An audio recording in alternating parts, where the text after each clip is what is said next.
Assalamualaikum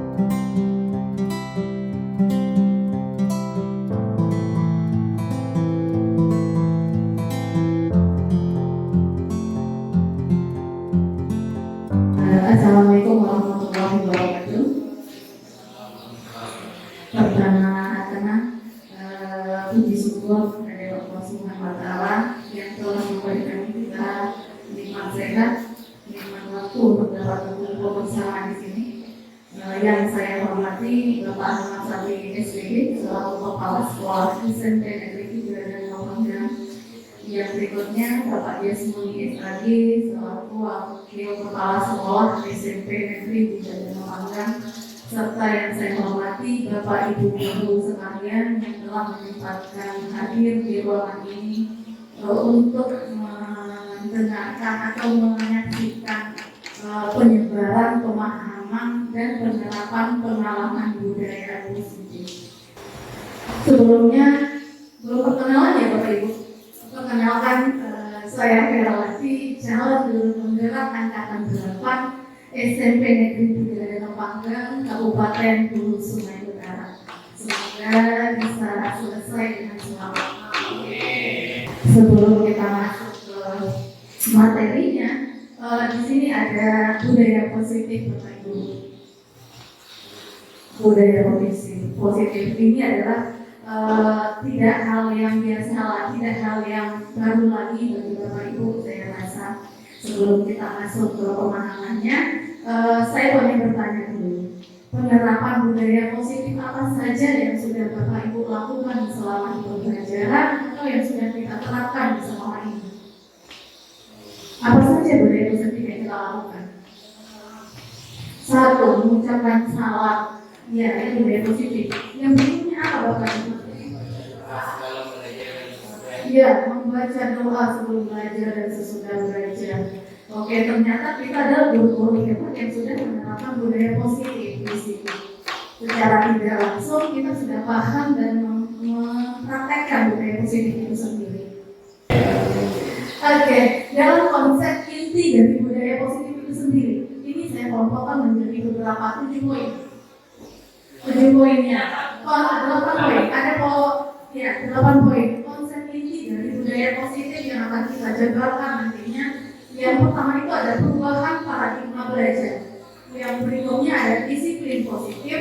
Yang berikutnya nilai-nilai kebajikan, kebutuhan dasar manusia, motivasi perilaku manusia, posisi kontrol guru, keyakinan kelas, serta segitiga restitusi. Yang tadi di awal-awal Ibu Ana sudah menyebutkan tentang segitiga ini. Nanti kita akan sampai pada tahapnya segitiga ini, Ibu Ana.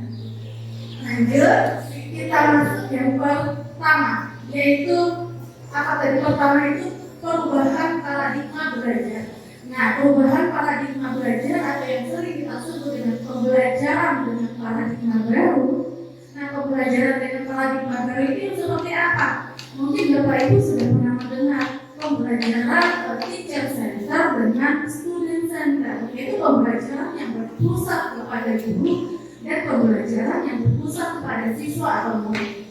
Nah, sekarang silakan tanya masing-masing Bapak Ibu untuk pembelajaran di kelas kita menggunakan dengan belajar apa? Paradigma belajaran apa? Apakah kita menggunakan paradigma guru yang berpusat kepada guru atau yang berpusat kepada murid Bapak Ibu? Karena ini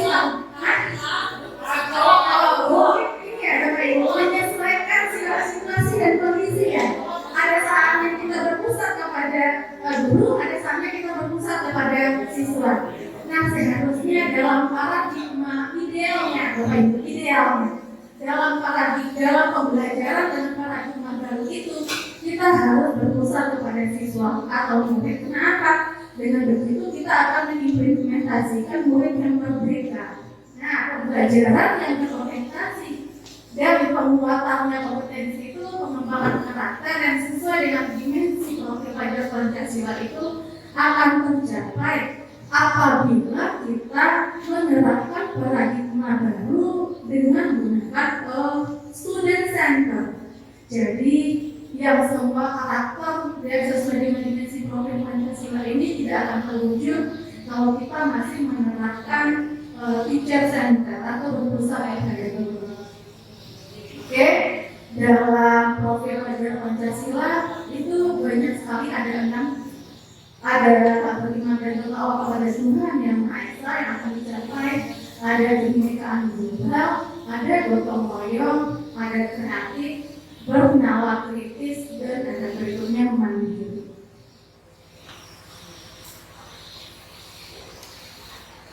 Oke, untuk menceritakan disiplin positif Bapak Ibu, disiplin positif atau budaya positif. Budaya positif itu salah satu ujungnya itu menciptakan disiplin positif. Nah, ada miskonsepsi. Sementara disiplin positif itu merupakan kontrol dari guru. Itu akan terwujud disiplin positif apabila ada kontrol dari guru, yaitu guru mengontrol murid. Nah, dalam hal ini ada miskonsepsi kontrol. Miskonsepsi kontrol itu pertama melihat ilusi guru mengontrol murid. Nah, pada dasarnya kita tidak dapat memaksa murid untuk berbuat sesuatu jika murid tersebut tidak memilih untuk melakukannya. Bagaimanapun kerasnya kita memaksa, kalau siswanya tidak memilih tidak melakukan, itu tidak akan terjadi. Ini adalah ilusi guru mengontrol murid. Yang berikutnya ada ilusi bahwa semua penguatan positif, efektif, dan bermanfaat. Nah, penguatan positif atau bujukan adalah bentuk-bentuk kontrol guru kepada muridnya. Yang berikut ada ilusi bahwa kritik dan membuat orang merasa bersalah dapat menguatkan karakter. Nah, menggunakan kritik dan rasa bersalah untuk mengontrol murid menuju pada identitas gagal. Jadi kalau kita sebagai guru melakukan kritik dan membuat siswa kita merasa salah untuk membentuk karakternya, ini merupakan jalan menuju identitas gagalnya murid-murid kita. Yang berikut ada ilusi bahwa orang dewasa memiliki hak untuk memaksa. Di sini banyak orang dewasa yang percaya bahwa mereka memiliki tanggung jawab untuk membuat murid-murid melakukan hal-hal tertentu. Inilah miskonsepsi yang nanti akan menjadi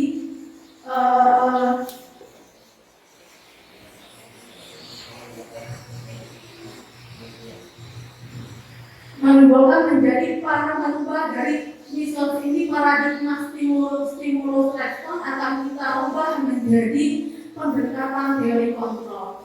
Nah, di sini terlihat gambaran dari stimulus respon yang biasanya kita lakukan. Ini bagian dari nanti yang akan kita menciptakan identitas gagal murid-murid kita. Yang kita harapkan kita dapat mengaplikasikan yang ini, teori kontrolnya. Jadi dalam stimulus respon itu realitasnya kebutuhan kita itu sama.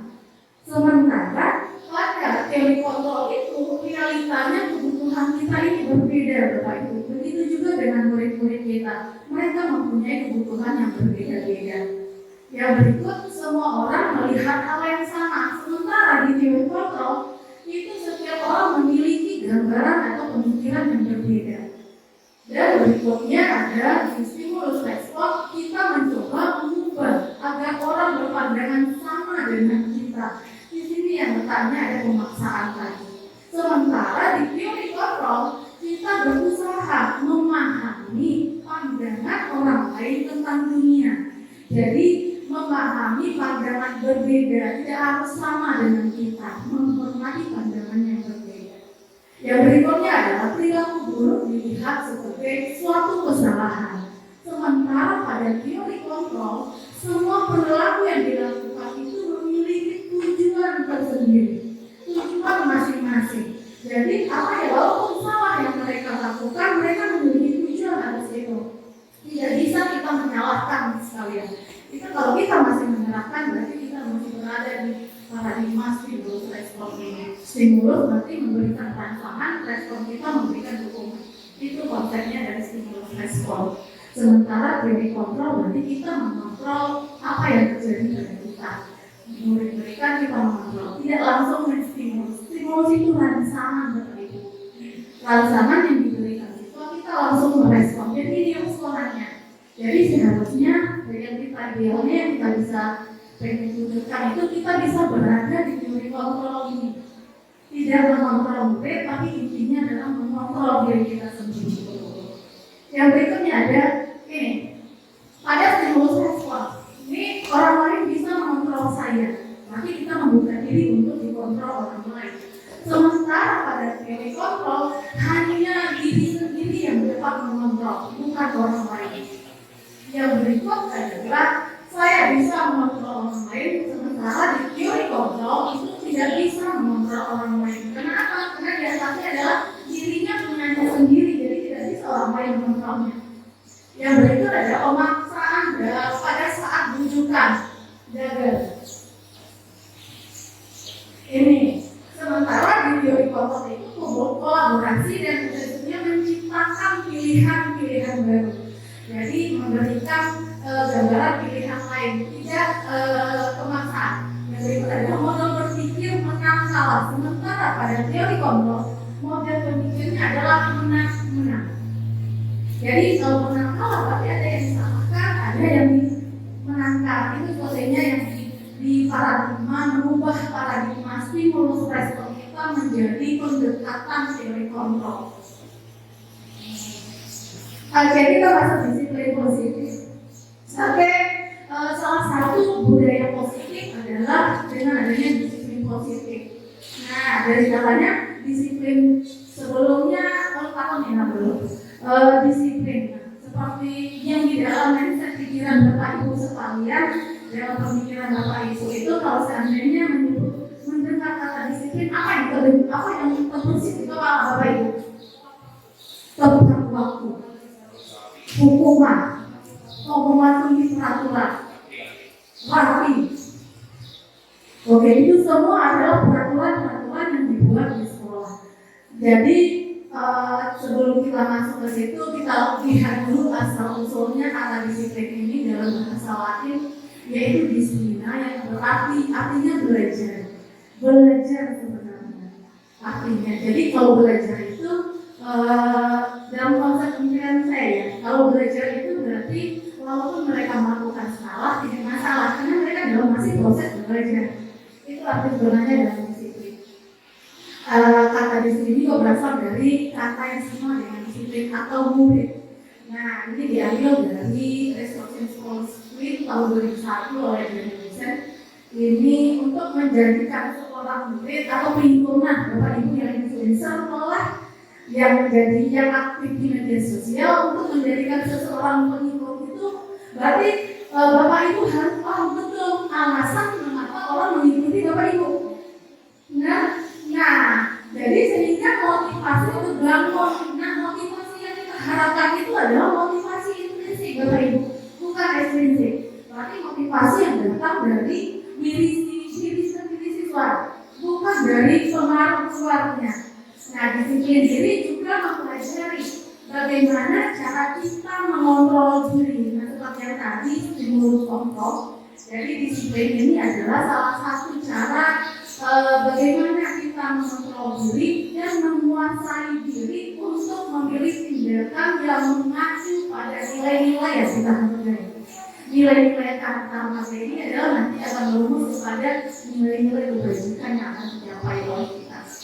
Nah, sekarang karena posisi kita sebagai pendidik, sebagai orang tua di rumah juga, Bapak Ibu, jadi tujuan kita adalah menciptakan anak-anak yang memiliki disiplin diri sehingga mereka bisa berperilaku dengan mengacu pada nilai-nilai kebajikan universal dan memiliki motivasi intrinsik, bukan ekstrinsik. Jadi mereka melakukan disiplin diri bukan atas dorongan atau paksaan dari luarnya, tapi memang dari dalam dirinya sendiri yang pengen mewujudkan nilai-nilai kebajikan ini. Apa-apa saja nilai-nilai kebajikan ini, Bapak Ibu? Menurut Bapak Ibu, nilai-nilai kebajikan yang akan ditampilkan dari disiplin diri itu apa saja? Nilai-nilai kebajikan yang kita tuntut untuk anak disiplin. Misalnya Bapak Ibu menuntut siswa untuk disiplin. Nilai kebajikan apa yang Bapak Ibu harapkan? Ya, tanggung jawab,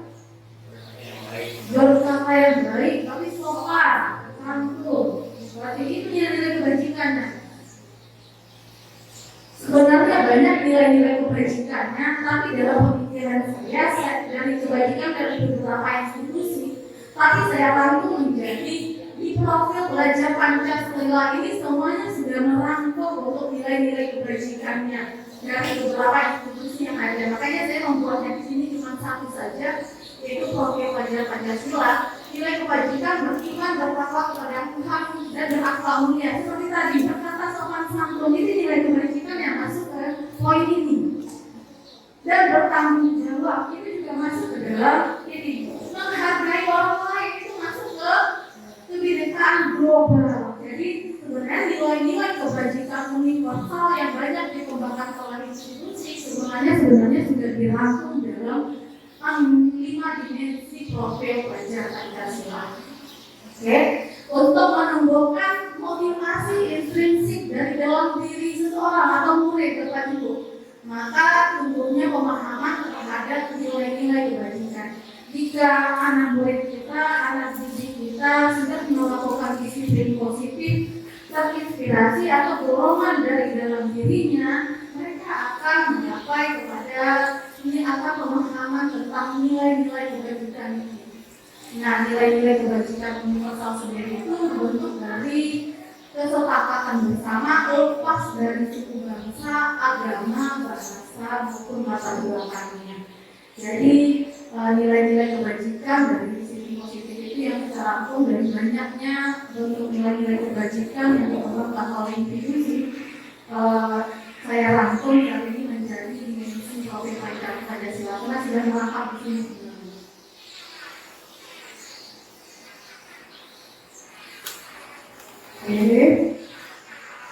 Ini dia. Saya sangat menarik di sini. Malah kemarin itu sebagai leluhur juga di kelompok PP. Kenapa? Karena kebetulan waktu waktunya itu saya terlambat untuk berbelanja dulu. Biasa kalau naik ke atas berbelanja. Jadi saya kasih tahu PP-nya, saya memenuhi kebutuhan dasar hidup dulu.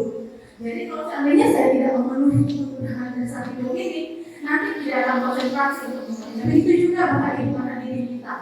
Ini kebutuhan dasar manusia, tidak saja murid kita, tetapi manusia secara keseluruhan Bapak Ibu. Kita juga memiliki kebutuhan dasar ini.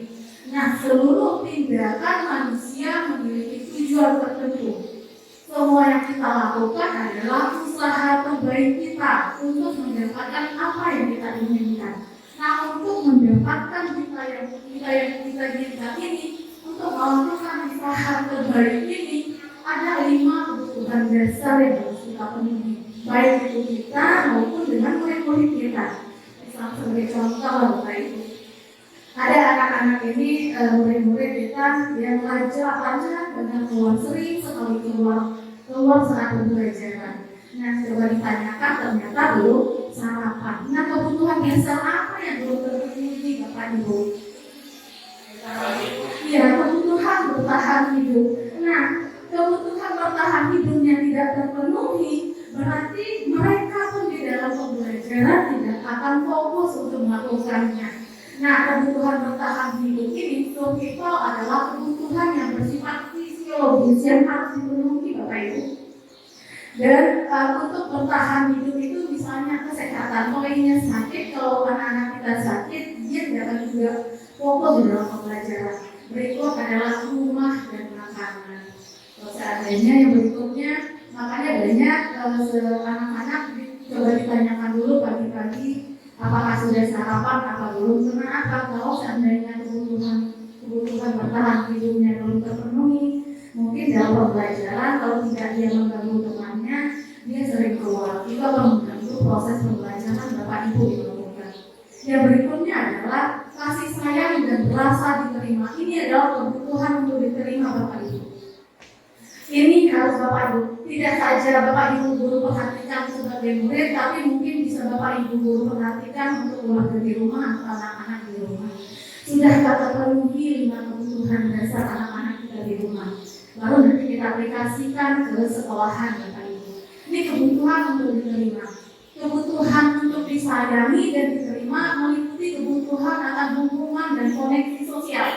Kebutuhan untuk memberi dan menerima kasih sayang dan kebutuhan untuk merasa menjadi bagian dari satu kelompok. Nah, biasanya kan kita sering ya anak-anak laporan menangis. Kenapa menangis? Karena dikawani. Berarti karena ditemani, tapi teman satu kelompoknya tidak menerima dia. Berarti kebutuhan ini yang tidak dia dapatkan Bapak Ibu. Kebutuhan untuk diterima kelompoknya. Kebutuhan rasa kasih sayang bisa juga di rumah. Di rumah mungkin dari orang tua mereka kurang perhatian. Mereka kalau kurang perhatian mereka akan mencari perhatian di luar. Kalau mereka di rumah kurang perhatian dari orang tua, mereka akan mencari perhatian di luar Bapak Ibu. Jadi cara pembelajaran kita mungkin mereka akan mengganggu. Nah, kita harus tahu apa masalahnya yang terjadi. Kalau seperti itu berarti kebutuhan untuk terima, kebutuhan kasih sayangnya tidak terpenuhi. Yang berikut adalah penguasaan atau kebutuhan pengakuan atas kemenangan. Semuanya ini dapat kita contohkan di sekolah ya Bapak Ibu. Karena saya juga melihat ini semuanya ada di dalam kita. Jadi kebutuhan ini berhubungan dengan kekuatan untuk mencapai sesuatu, menjadi kompeten, menjadi terampil, diakui atas prestasi dan keterampilan kita, didengarkan dan memiliki rasa harga diri. Nah, anak-anak yang biasanya kita memberikan tugas, habis itu dia datang ke kita mengakui bagaimana tugasnya diberikan, betulkah, salahkah, bagaimana nilainya. Tapi mereka adalah butuh pengakuan, butuh penguasaan, mewujudkan diri, menampilkan kompetensinya. Yang berikutnya adalah kebebasan, kebutuhan akan pilihan. Kebutuhan ini bebas adalah akan kemandirian, memiliki pilihan dan mampu mengendalikan arah hidup seseorang. Jadi memiliki kebebasan. Mungkin ada di antara anak didik kita yang cara belajarnya itu tidak bisa kita atur. Dia semaunya dia saja. Mungkin di situ mereka ingin kebutuhan dasarnya adalah kebebasan. Yang berikut adalah kesenangan. Kesenangan, ini kebutuhan untuk merasa senang. Nah, ini teman-teman ada anak murid kita Bapak Ibu, dia menjadi temannya sampai menangis, dia merasa senang. Berarti itu dia memenuhi rasa kebutuhan kesenangannya. Dia memenuhi kebutuhan dasar kesenangannya. Mungkin apa? Mungkin itu semuanya ini dari 5 kebutuhan dasar ini mungkin saling bertaut Bapak Ibu sebenarnya. Kebutuhan dasar, kebutuhan bertahan hidup tidak terpenuhi juga akan terjadi kepada menjadi teman dan sebagainya. Semua ini adalah saling berhubungan. Jadi idealnya apalagi Bapak Ibu ini bukan untuk diperhatikan di sekolah saja, kepada murid-murid saja. Ini merupakan kebutuhan dasarnya manusia, kebutuhan dasar kita yang harus kita penuhi untuk mencapai, untuk mendapatkan apa yang kita inginkan. Yang berikut inilah kebutuhan dasar yang dipenuhi. Nah, akan terjadi motivasi perilaku manusia kalau seandainya kebutuhan dasar ini tadi dalam penerapan disiplin positif tadi. Jadi akan ada perubahan motivasi perilaku manusia. Menurut ahli dan dosen menyatakan ada 3 alasan motivasi perilaku manusia. Yang pertama itu adalah alasan untuk menghindar dari ketidaknyamanan atau hukuman. Yang kedua untuk mendapatkan imbalan penghargaan dari orang lain. Yang dua ini Ibu adalah motivasi ekstrinsik dari diri seseorang. Dan ini tidak pertama. Sementara yang kita pengen dari yang kita tujuan dari kita melakukan disiplin positif itu adalah tercapainya motivasi intrinsik. Dia berupa itu untuk menjadi orang yang merdu, yang mereka inginkan dan menghargai diri sendiri dengan nilai-nilai yang mereka percaya, yaitu nilai-nilai kebajikan tadi. Jadi yang tujuan dari disiplin positif ini adalah untuk menjadikan murid kita menghargai diri sendiri dan nilai-nilai yang mereka percaya. Jadi kalau seseorang melakukan sesuatu, motivasi seseorang melakukan sesuatu untuk menghindari ketidaknyamanan atau hukuman, itu tidak akan bertahan lama Bapak Ibu. Itu hanya seseorang melakukannya hanya untuk mendapatkan perhatian ini saja. Jadi motivasi ekstrinsiknya yang kita inginkan adalah terbangunnya motivasi ekstrinsik supaya anak-anak pun menghargai dirinya sendiri dan mendapatkan nilai-nilai mereka yang percaya. Ini yang tadi adalah penerapan hukuman. Ini ada 3 dari teori motivasi tadi yang kita kelompokkan menjadi identitas gagalnya seorang murid sama identitas suksesnya. Yang identitas gagalnya itu dengan pemberian hukuman Bapak Ibu, ini akan terbentuk pola identitas gagal. Sementara identitas sukses yang ingin kita capai dari disiplin positif itu adalah mungkin yang paling bagusnya di restitusi ini Bapak Ibu. Nanti kita akan jelaskan restitusi itu apa. Tapi yang kalau netral, kalau di tengah-tengah berarti konsekuensi. Nah, seperti apa identitas gagal itu Bapak Ibu? Sekarang silahkan kita tentang diri masing-masing, tanya ke dirinya masing-masing sambil kita ungkapkan satu-satu apa yang sudah kita lakukan itu termasuk motivasi yang mana. Yang pertama itu hukuman. Hukuman itu sesuatu yang menyakitkan harus terjadi, baik itu melalui fisik maupun verbal, melalui fisik maupun melalui ucapan. Jadi kalau seseorang melakukan hukuman itu sesuatu yang menyakitkan akan terjadi pada orang lain. Yang berikutnya adalah di konsekuensi sesuatu harus terjadi. Kalau di sini kita sudah sepakati, kalau di sini adalah hukumannya satu arah, hukuman ini hubungannya hanya guru memberikan hukuman, murid menerima, itu hubungan satu arah. Tidak ada terjadi komunikasi di dua arah. Sementara di konsekuensi ini lebih bagus lagi sedikit karena terjadi hubungan dua arah. Berarti murid melakukan sesuatu sudah tahu apa konsekuensinya sebelumnya, sudah kita bicarakan. Jadi di restitusi merupakan pilihan. Nah, berikutnya di hukuman itu tidak nyaman untuk murid untuk jangka panjang. Di konsekuensi tidak nyaman untuk murid dalam jangka waktu pendek. Sementara di restitusi itu untuk menguatkan murid dalam jangka waktu yang panjang. Berikutnya ada korban mendapatkan keadilan. Sementara di konsekuensi korban bisa diabaikan. Nah, di restitusi sendiri korban mendapatkan janji.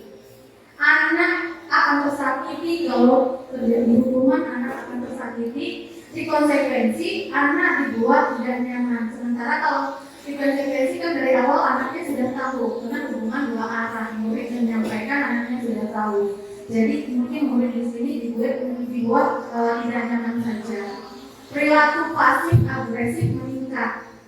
Sementara di konsekuensi penguatannya hanya bertahan dalam waktu jangka pendek. Sementara di restitusi masalahnya terpecahkan, sistem tidak dapat berjalan. Jadi yang semua ini Bapak Ibu di bawahnya ada identitas gagal berarti negatif ya Bapak Ibu, dan kita pengenkan kan yang di positif sini restitusi yaitu identitas sukses menciptakan budaya positif. Kalau belum bisa sampai ke sini berarti kita tetap di sini dulu. Kita lakukan bertahap-tahap Bapak Ibu kalau seandainya. Jadi bisa dilihat kalimatnya kalau kita melakukan hubungan seperti di bawah sini, seperti kalimat awas kalau dilakukan lagi ya, nanti awas kamu. Itu kan istilahnya hukuman, istilahnya memberikan hukuman.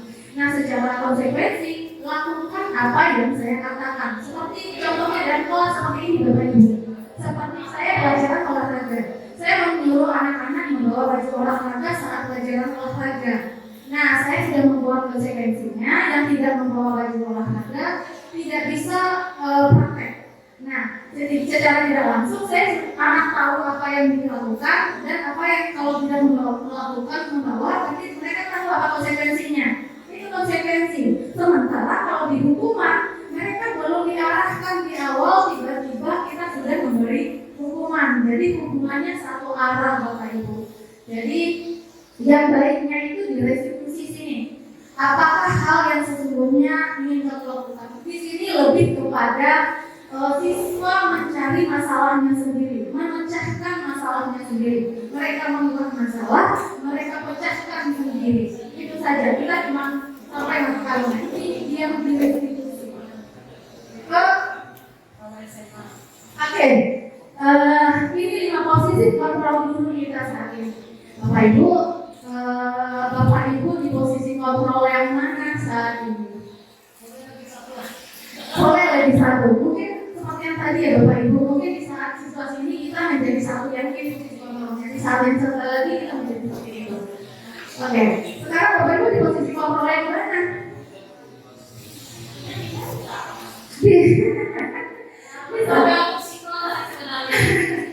Oke, di sini ada 5 posisi kontrol kita sebagai guru Bapak Ibu. Yang pertama itu penghukum.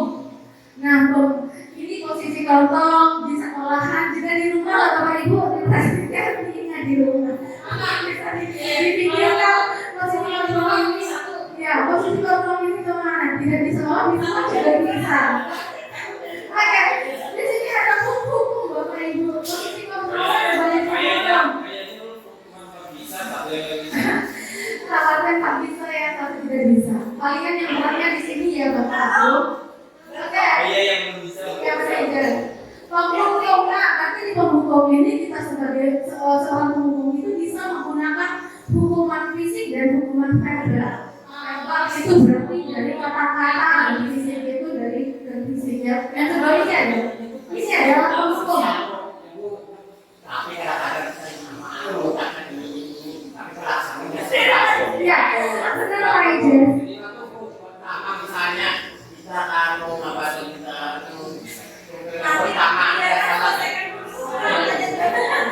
Ya benar, merubah sesuatu yang arah yang baik di tempat yang biasa kita lakukan mungkin akan butuh tenaga yang ekstra untuk melakukan itu, tapi tidak mungkin tidak bisa dilakukan gitu saja.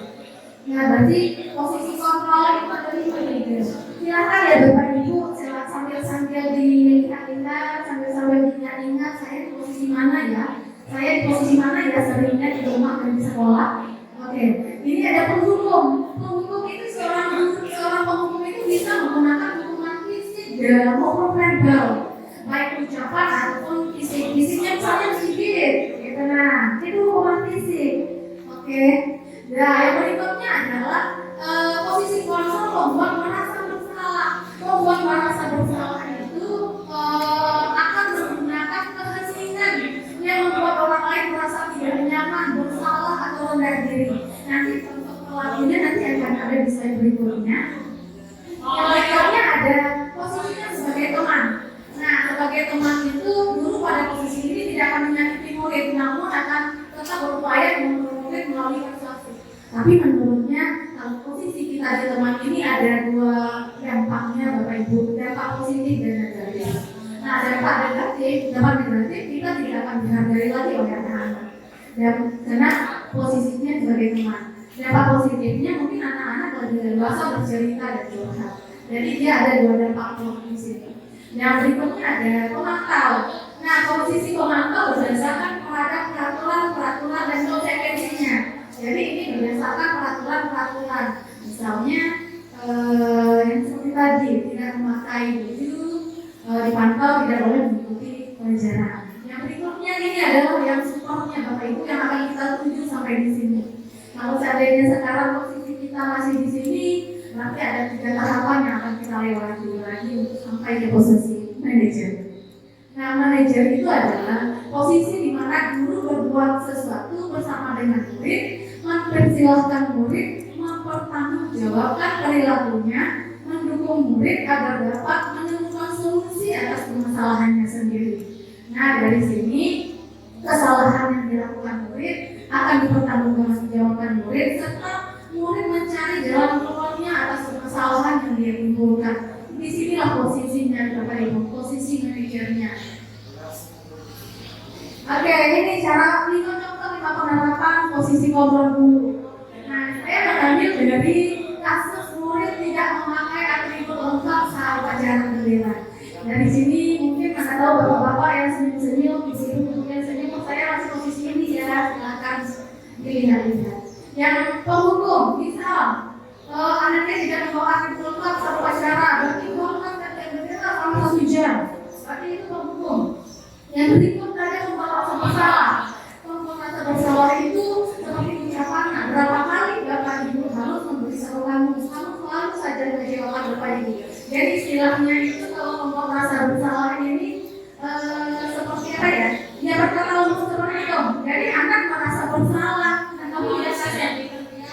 benar seperti itu. Nah, kalau seandainya anak berbuat salah, nanti gurunya berkata, nah kadang tidak kasihan kan sama orang tua di rumah berbuat seperti ini, itu merasa bersalah Bapak Ibu. Yang berikutnya ini jadi tenang.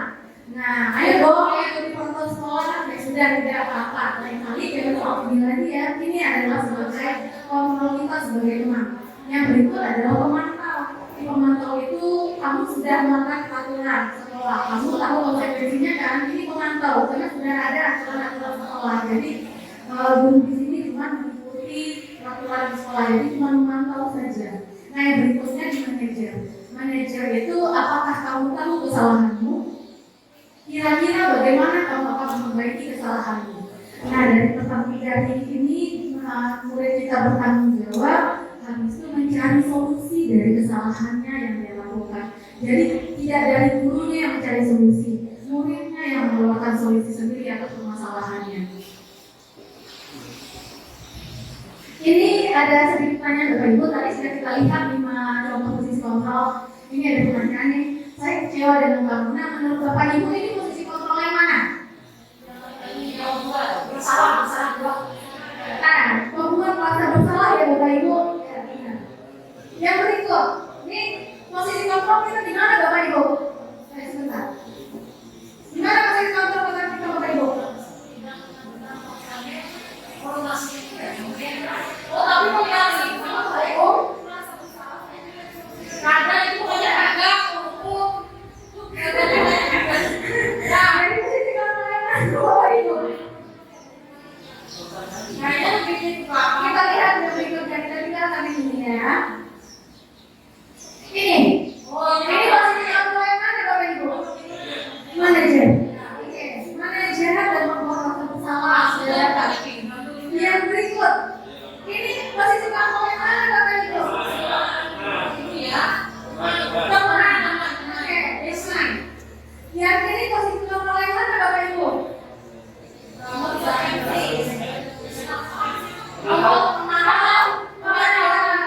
Benar yang tadi nomor kedua itu adalah menghukum. Ya, jadi ini contoh-contoh posisi kontrol gurunya ada 5. Jadi bisa kita mulai dari diri kita sendiri. Yang berikutnya untuk penerapan budaya positif itu salah satunya kita mulai dari kelas sebagai sekolah, yaitu membuat keyakinan kelas. Nah, pertanyaannya apa yang membedakan keyakinan kelas dengan peraturan kelas? Hah?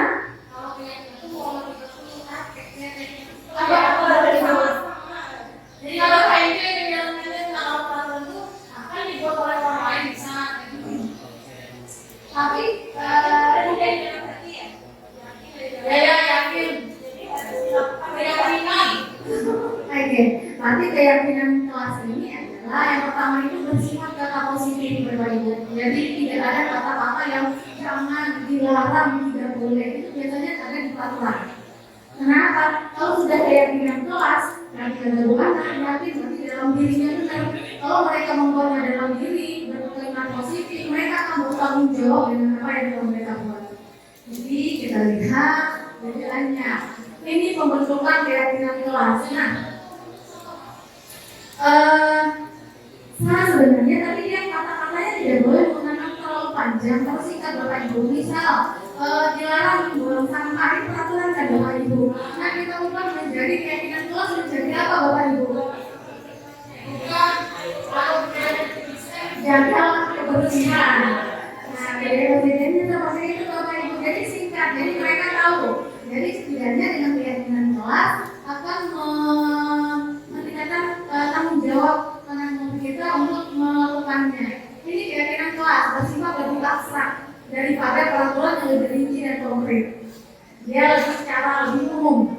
Yang kedua itu keyakinan kelas berupa pernyataan universal yang seperti tadi. Misalnya jangan berkata, tidak boleh berkata kotor. Kalau kita berdiri keyakinan kelas berarti berbicara yang sopan atau sopan santun. Nah, satu lagi kalau di peraturan tidak boleh membuli atau berkelahi. Mungkin di keyakinan kelas bisa kita buat saling menghargai antar sesama. Jadi sifatnya lebih kepada keyakinan kelas. Nah, yang berikutnya adalah keyakinan kelas tidak terlalu banyak dan panjang sehingga lebih mudah diingat Bapak Ibu dan dipahami. Berikutnya keyakinan kelas sebaiknya sesuatu yang dapat diterapkan dalam ruang kelas. Ruang kelas hendaknya berkontribusi ke kegiatan kelas. Ini adalah video video pembuatan keyakinan kelas dalam mata pelajaran PJOK.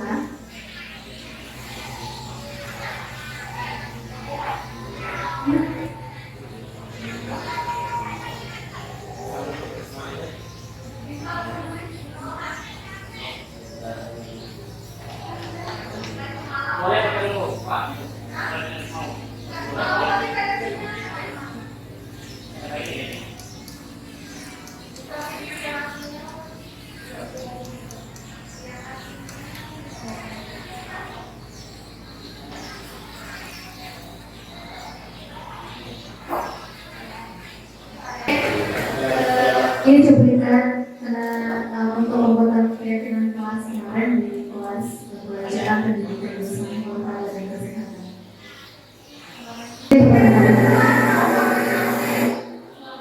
Tidak terganggu karena kipas di kelas 9 bunyinya nyaring sekali. Oke, sudah. Ada apa basic sedikit Bapak Ibu?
Kelas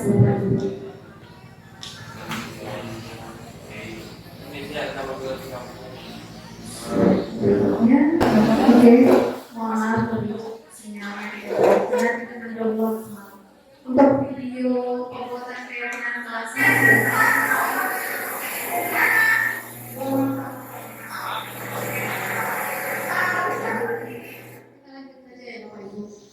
Yang berikutnya adalah untuk menciptakan disiplin positif, yaitu yang kita untuk memacu ke kontrol manajemen kita sebagai guru. Kita bisa menerapkan dalam bentuk segitiga restitusi namanya Ibu. Tujuh ini baru mengenal ini, baru membaca ini waktu masih pelajari saja. Sebelumnya belum tahu segitiga restitusi itu seperti apa. Jadi ada 3 tahapan dalam segitiga restitusi.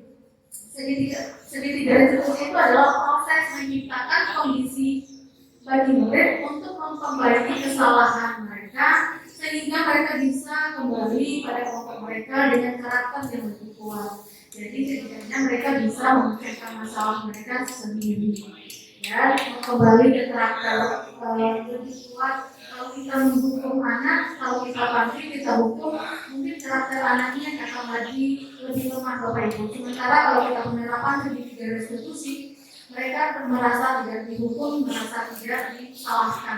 Jadi ada 3 tahapan yang dapat kita lakukan sebelum melaksanakan segitiga restitusi itu.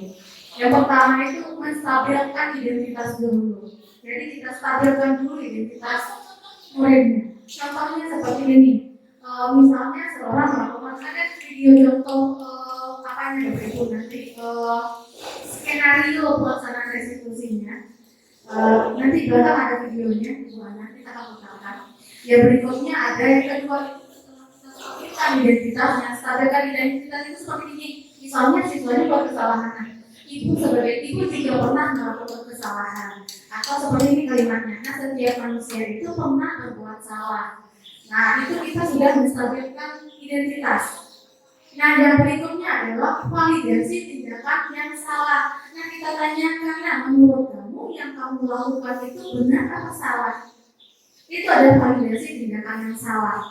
Yang berikutnya terakhirnya adalah menanyakan keyakinannya.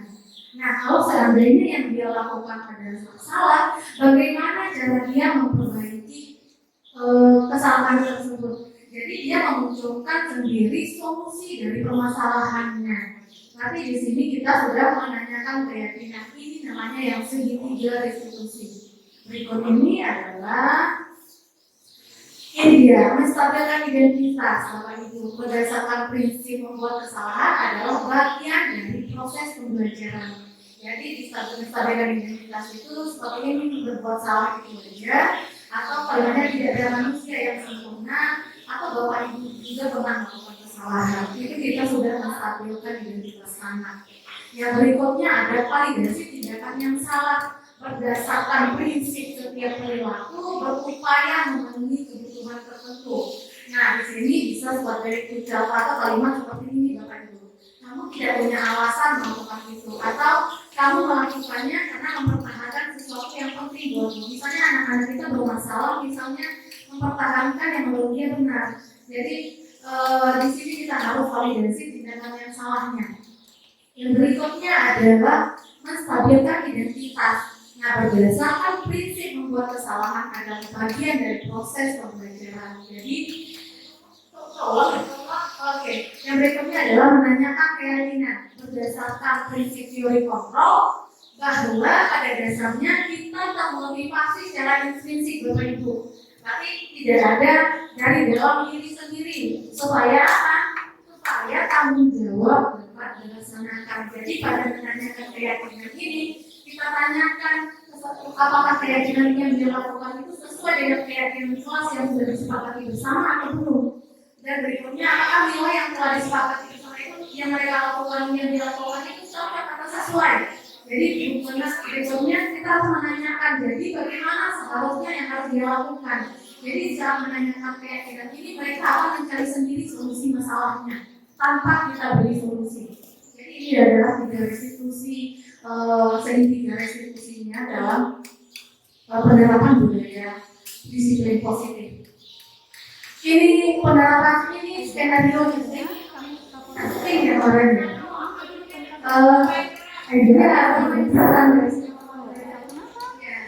Walaupun di sini ada kebutuhan masukan. Yang saya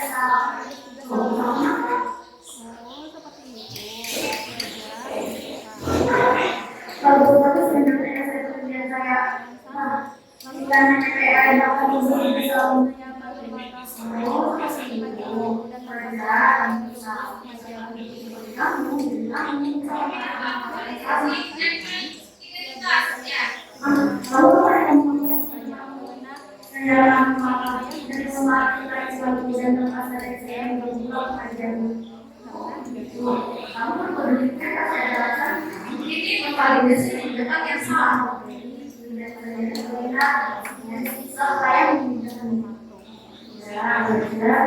Kami marah-marah dan menggebrak meja, apakah kamu menurut kamu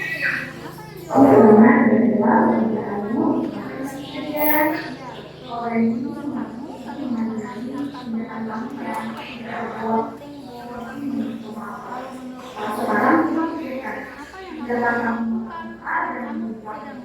yang harus dilakukan dan ini adalah menanyakan keyakinan. memperbaiki masalah ini bisa juga apa yang akan kamu lakukan untuk memperbaiki masalah ini. Saya akan minta maaf kepada mereka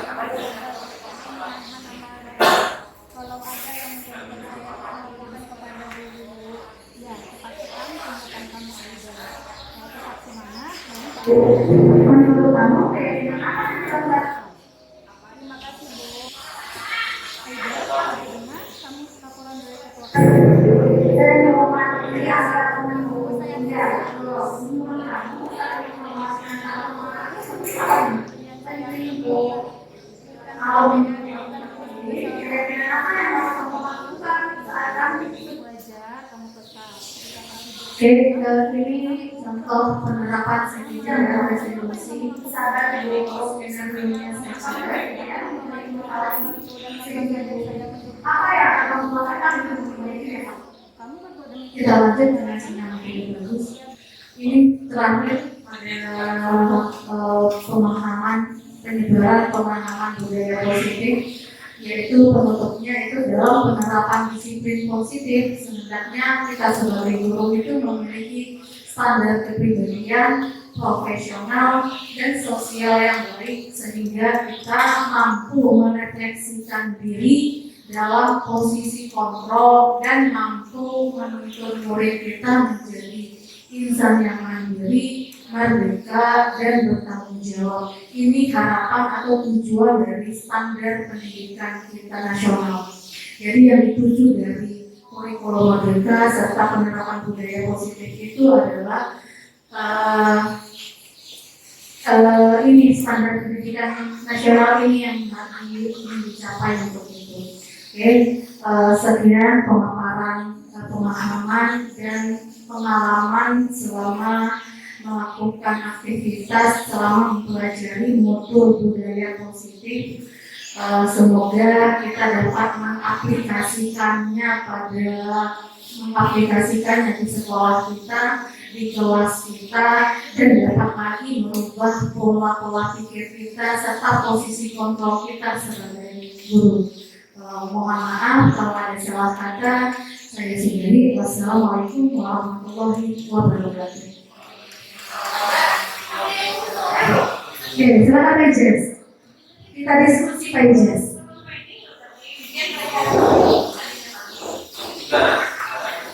Ada ini ada Pak Jess?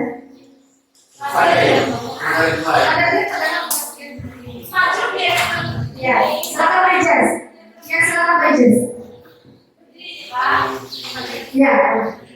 Assalamualaikum warahmatullahi wabarakatuh.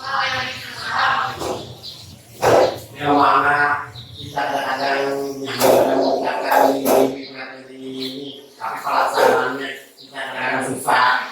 Kalau lain saja mungkin orang susah kalau sengkar. Yang mana misalnya kita kata assalamualaikum, kita jawab kita kata waalaikumsalam. Kadang kita lupa salam pada waktu masuk dan keluar. Jadi kadang-kadang mungkin Pancasila yang pertama, kadang-kadang kita tidak memberikan contoh yang baik. Orang lain bisa saja belum kan terus. Kadang-kadang misalnya pada waktu satu jemaah, nah itu tak lambat itu kapan itu. Jadi yang kadang-kadang sudah menunggu dan memberi contoh yang bagus. Misalnya 105 dan bagian santai di kantor setelahnya melaksanakan sebelum berjemaah, maka program pelajaran Pancasila yang pertama berarti kesalahannya dari guru bukan dari murid. Nah kemudian lagi banyak kesalahan tapi kita sama memperbaikinya, cuma belum bisa salah berbicara ada semua dan beberapa contoh yang baik yang sudah itulah. Kemudian lagi kadang-kadang kita dapat pernyataan kesalahan, kita bisa katakan aja supaya jangan apa yang lagi dilakukan, tapi dimaafkan itu yang salah. Tapi kalau kita pelaksanaannya secara baik itu ada tahu, tapi setelah mengetahui ini hanya tahu dan kemungkinan juga yang lain sih bagus untuk masuk Tuhan gitu. Nah jadi kayak apa yang mau perbaikinya nanti. Nah kemudian kita juga ada kesepakatan di semua guru di kantor apa kesepakatan, kemudian kesepakatan orang tua siswa dengan kita apa juga makanya misalnya. Kemudian selain kita kesepakatan dalam siswa, kesepakatan sama guru, kesepakatan sama orang tua siswa. Jadi ada aturan-aturannya, jadi kayak apa supaya baik yang akan datang lagi. Nah, baik itu ya. Oke, terima kasih banyak Pak Ijaz. Terima kasih banyak. Masalah baiknya mungkin kita masih jauh dari baik. Masalah benarnya mungkin kita masih jauh dari benar. Tapi setidaknya motivasi untuk memperbaiki diri walaupun sedikit saja. Tapi setidaknya punya motivasi intrinsik aja. Intrinsik itu di dalam diri. Jadi tanamkanlah dulu motivasi intrinsik untuk merubah sesuatu. Nah, masuk dulu itu Pak Ijaz. Mungkin seseorang melakukan sesuatu itu bagi dia sudah sesuatu yang sangat besar dengan tujuannya, tapi orang menilai itu bukan apa-apanya. Jadi kita tidak bisa melihat tujuan seseorang atau menentukan seseorang bernama apa. Jadi menurutku saya kita mulai dari perubahan ini yang paling penting adalah dari dalamnya dulu, intrinsik diri masing-masing. Kenapa? Karena menggerakkan diri kita sendiri saja itu sulitnya minta ampun, apalagi menggerakkan orang lain. Tapi setidaknya dengan motivasi intrinsik orang melihat sekarang ini lebih banyak ke perbuatan daripada ucapan. Jadi orang melihat, orang juga akan mengikuti dari Ijaz. Mau tidak mau akan seperti itu. Tapi merubah kebiasaan lama yang rasanya kita tahu salah, tapi masih kita pertahankan dengan berbagai alasan, itulah saya rasa tidak bisa merubah motivasi kita untuk berjalan depan. Nah, seperti tadi dalam proses kontrol dulu, ada 5 posisi kontrol. Kalau kita sudah melakukan masih ada kotak fisik atau ancaman secara verbal atau ucapan, tapi posisinya kita masih di posisi penghukum, Pak Ijaz.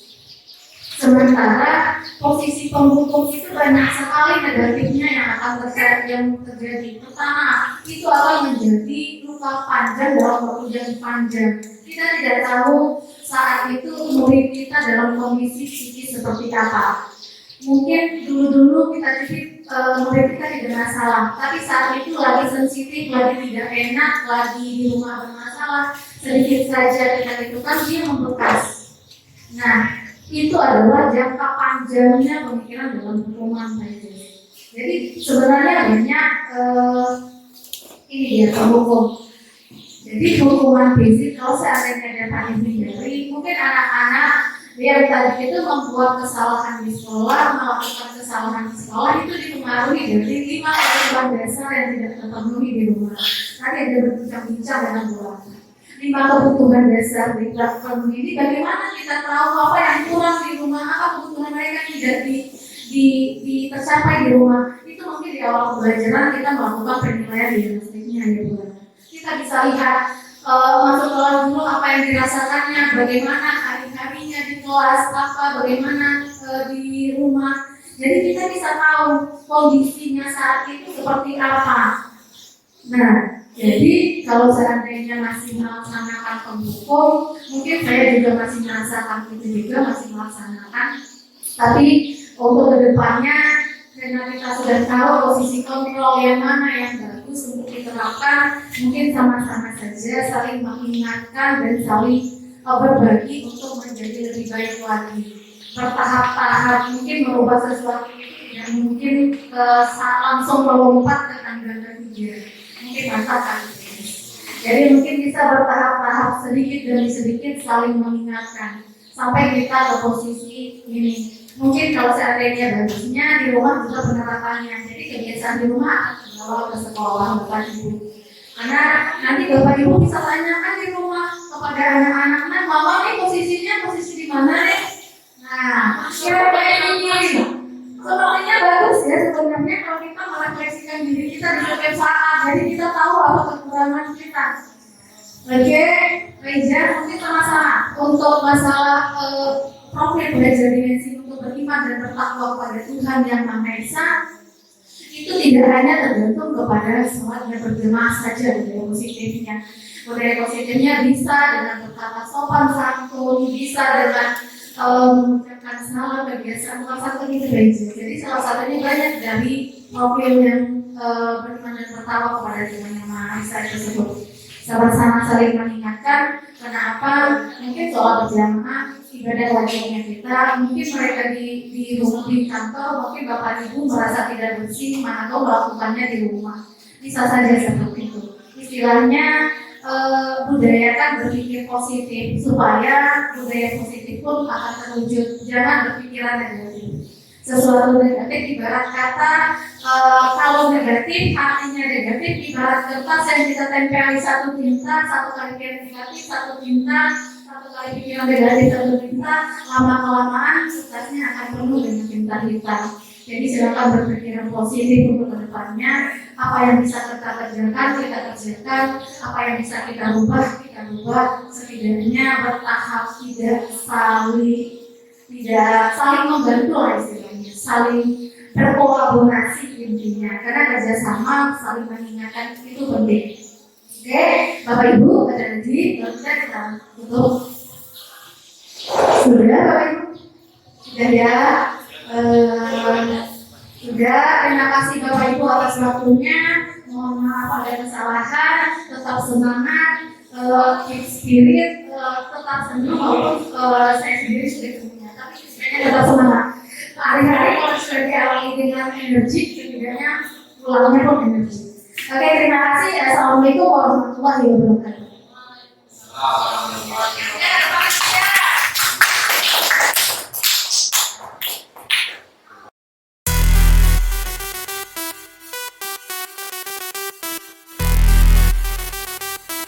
Jadi, tadi Ibu dengar laporan dari guru piket, kamu sering datang terlambat ya? Iya Bu, Seingat kamu, sudah berapa kali kamu terlambat? sudah 4 kali Bu. Apakah menurut kamu sering terlambat itu kesalahan? Iya Bu, Jadi, berbuat kesalahan itu wajar. Dan setiap orang pernah berbuat kesalahan. Yang terpenting, kita belajar dari kesalahan tersebut. Sehingga tidak melakukannya dan berusaha memperbaikinya.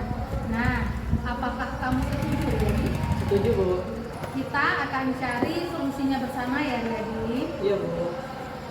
Riyadi sering terlambat pasti ada alasannya. Kenapa kamu sering terlambat? Saya tidurnya larut malam dan main HP Bu, jadi saya bangunnya kesiangan.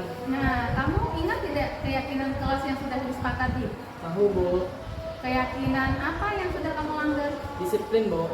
Nah, menurut kamu disiplin itu penting tidak? Penting Bu, kalau saya disiplin saya akan datang ke sekolah tepat waktu dan saya juga lebih mau mengingatkan waktu. Betul Riyadi, menghargai waktu itu penting dan sangat bermanfaat untuk kita. Dengan menghargai waktu, kita menghargai orang-orang di sekitar kita dan pekerjaan tidak jadi menumpuk. Iya Bu, saya minta maaf sudah sering terlambat dan saya menyesal. Ya, Riyadi, sikap yang sangat baik sudah kamu lakukan dengan meminta maaf. Menurut kamu, apa yang akan kamu lakukan supaya tidak terlambat lagi? Saya akan tidur secepat dan tidak begadang lagi Bu, gaya saya bisa bangun lebih waktu hingga tidak terlambat. Jadi saya ke sekolah. Bagus sekali Riyadi, kamu telah menemukan solusinya. Sekarang silakan kembali ke kelas ya.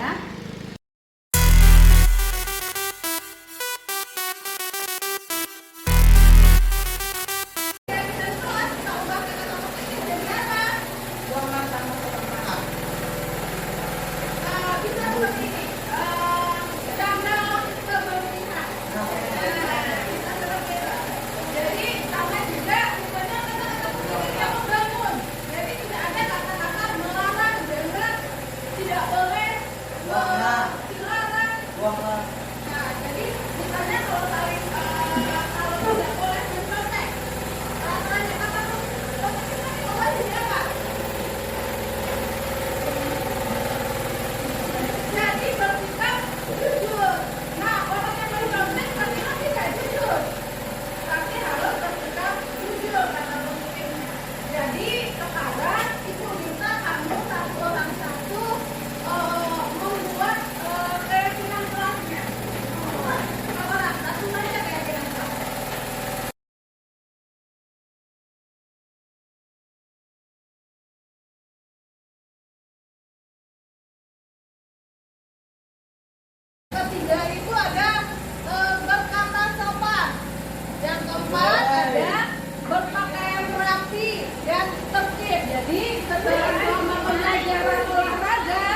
selama pembelajaran olahraga karena kita pelajaran olahraga